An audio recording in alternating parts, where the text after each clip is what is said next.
Hello everyone and welcome to another Top 5 Records video.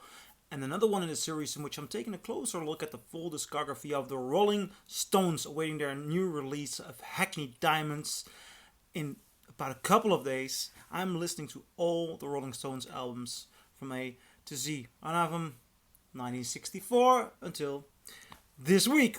And we have arrived in 1989 with this one, Steel Wheels. Now, this is the end of the 80s, and I think the 80s are somewhat problematic era for the Stones. Although they have made little bad albums, the 80s only had real sparks with Tattoo You.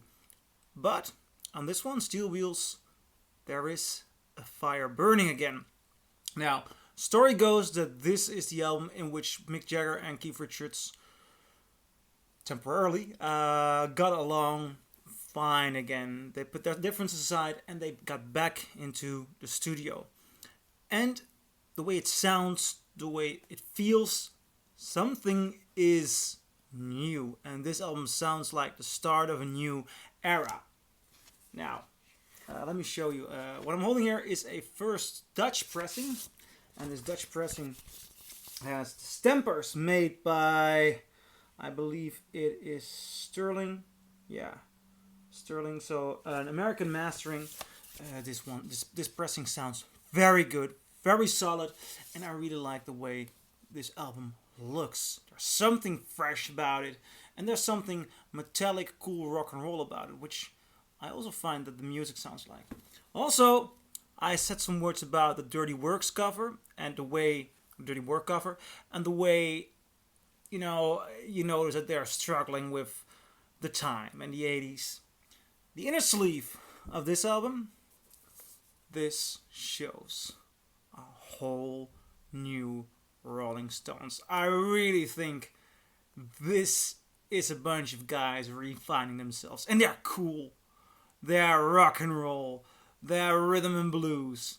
But with the freshness that they once had, and I'm so happy that this release, it just shows a different spark in the Rolling Stones. And I noticed it, I put this one on. And in the other video, the video about Dirty Work, I said that my dog, Layla, got really into the Rolling Stones. And I noticed that her heartbeat was racing, and she really enjoyed listening to the Rolling Stones. She doesn't have it with a lot of music. And I think it's the rhythm, it's the rhythm and the bass and the way there's this vibe. And the Dirty Work was missing that vibe, and that she wasn't enjoying that record.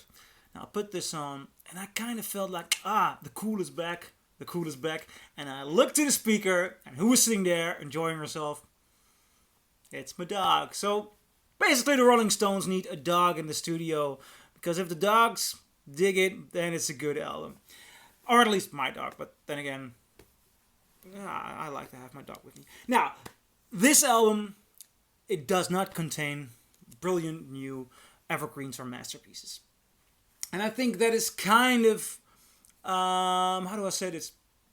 That is kind of what the era is starting to look like. A Rolling Stones album in the 60s or 70s could contain songs that your children will know and your children's children will know. This album doesn't have it. I like Mixed Emotions. I liked Continental Drift. There are a lot of songs here which I really, really enjoyed, which had a very nice vibe. Mick Jagger is nailing it. I mean, he's a very good vocalist. Keith Richards' rhythm is back. The solos are good. I mean, this is a band back on track. They're good. They're real good. Their songwriting is not on the same level, but it's never bad. It is good rock and roll. So, that is my review of Steel Wheels. What do you think? Do you agree? Do you disagree? Leave a comment below, and I'll see you in my next video. Bye!